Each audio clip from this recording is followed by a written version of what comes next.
എംപിമാർ നിയമസഭാ തെരഞ്ഞെടുപ്പിൽ മത്സരിക്കേണ്ടെന്ന നിലപാട് AICC ആവർത്തിക്കുന്നതിനിടെ അതൃപ്തി പരസ്യമാക്കിയും വെല്ലുവിളിച്ചും കെ സുധാകരൻ. കണ്ണൂർ തന്റെ ഹൃദയരക്തവും മേൽവിലാസവുമാണെന്ന് പറയുന്ന Facebook post KPCC president Sunny Joseph ഉൾപ്പെടെയുള്ളവരെ ലക്ഷ്യം വെച്ചാണ്.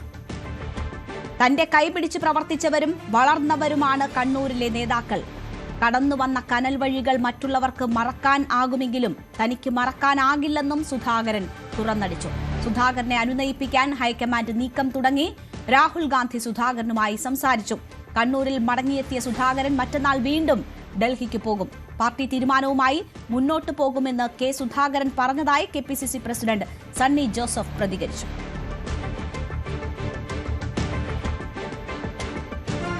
PG സജിത്തുണ്ട് വാർത്തയുടെ വിശദാംശങ്ങളുമായി. സജിത്ത്, കോൺഗ്രസ് നിർണായകമായ തെരഞ്ഞെടുപ്പിലേക്ക് ഒരുങ്ങുമ്പോൾ സ്ഥാനാർത്ഥി നിർണയത്തിൽ വലിയ ബുദ്ധിമുട്ടുകൾ സൃഷ്ടിക്കുന്ന സാഹചര്യമാണ് ഉടലെടുത്തിരിക്കുന്നതെന്ന് മനസ്സിലാകുന്നു. MPമാർ മത്സരിക്കേണ്ടതില്ലെന്ന പൊതു തീരുമാനം മാറ്റേണ്ടി വരുമോ സുധാകരന് വേണ്ടി? അതാണ് ഉയർത്തുന്ന വെല്ലുവിളി രേണുക. എന്തായാലും ഇതൊരു വലിയ പ്രതിസന്ധിയാണ്. പ്രത്യേകിച്ച് സുധാകരൻ ഉടക്കി നിൽക്കുന്നത് സുധാകരനെ അനുനയിപ്പിച്ച് മുന്നോട്ട് പോവാനാവൂ എന്നതാണ് സാഹചര്യം. അനുനയ നീക്കത്തിന്റെ ഭാഗമായി കോൺഗ്രസ് ഹൈക്കമാൻഡ് നേരിട്ട് ഇടപെടുകയാണ്.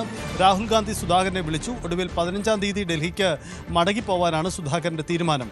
കഴിഞ്ഞ ദിവസങ്ങളിലായി ഡൽഹിയിലുണ്ടായിരുന്ന സുധാകരൻ ഡൽഹിയിലെ ഈ ചർച്ചകളിൽ MPമാർക്ക് ഇളവുണ്ടാവില്ല എന്ന ധാരണ വന്നതോടുകൂടി തന്റെ നിലപാടിൽ കടുത്ത പ്രതിഷേധം അറിയിച്ചുകൊണ്ട് സുധാകരൻ നാട്ടിലേക്ക് മടങ്ങുകയായിരുന്നു. പാർലമെന്റ് സമ്മേളനത്തിൽ പോലും പങ്കെടുക്കുന്നില്ല എന്നതായിരുന്നു സുധാകരന്റെ നിലപാട്.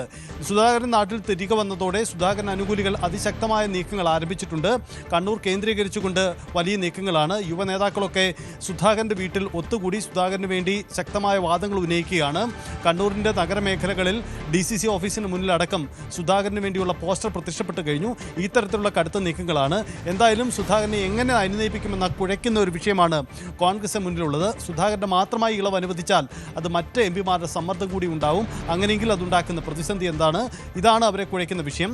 സുധാകരന്റെ വാദം ഇങ്ങനെയാണ്. തന്നെ KPCC അധ്യക്ഷ സ്ഥാനത്ത് നിന്നും മാറ്റുമ്പോൾ ഉണ്ടായിരുന്ന ഒരു സൊല്യൂഷൻ ഇതായിരുന്നു. നിയമസഭാ തെരഞ്ഞെടുപ്പിൽ മത്സരിപ്പിക്കുമെന്ന ഉറപ്പുണ്ടായിരുന്നു. അത് പാലിക്കപ്പെടണമെന്നതാണ് സുധാകരന്റെ വാദം. എന്തായാലും സുധാകരനെ അനുനയിപ്പിക്കുക ഒരു വലിയ കുഴയ്ക്കുന്ന വിഷയമാണ്.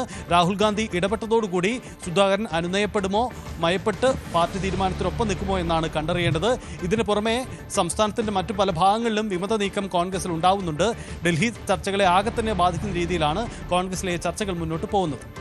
സജിത്ത്, കോൺഗ്രസിനെ സംബന്ധിച്ച് മറ്റ് ചർച്ചകൾ മാറ്റിവെച്ച് തെരഞ്ഞെടുപ്പിൽ ഒറ്റ ടീം UDF എന്ന പ്രതീതി സൃഷ്ടിച്ച് മുന്നോട്ട് പോവുക എന്നതാണ് പല ഘട്ടങ്ങളിലും അവർ എത്തിയിട്ടുള്ള ധാരണ.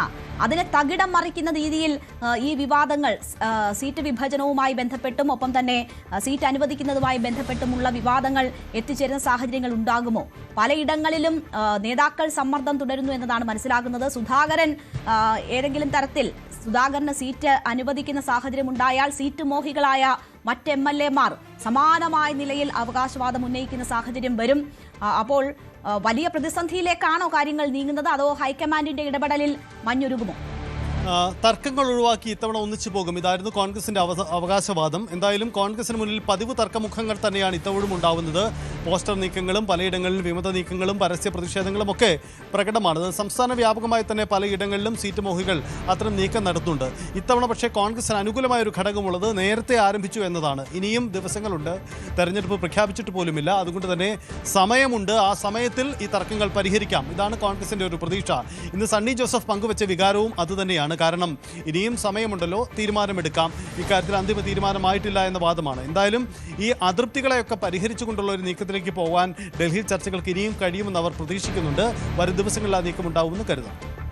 ശരി, TG സജിത്താണ് വിവരങ്ങൾ നൽകിയത്. സുധാകരനെ അനുനയിപ്പിക്കുകയോ കൂടുതൽ പ്രതിസന്ധിയിലേക്ക് കാര്യങ്ങൾ നീങ്ങുമോ, അത് കാത്തിരുന്ന് തന്നെ കാണണം. കൂടുതൽ വാർത്തകൾക്ക് News 18 Keralam YouTube channel subscribe ചെയ്യുക.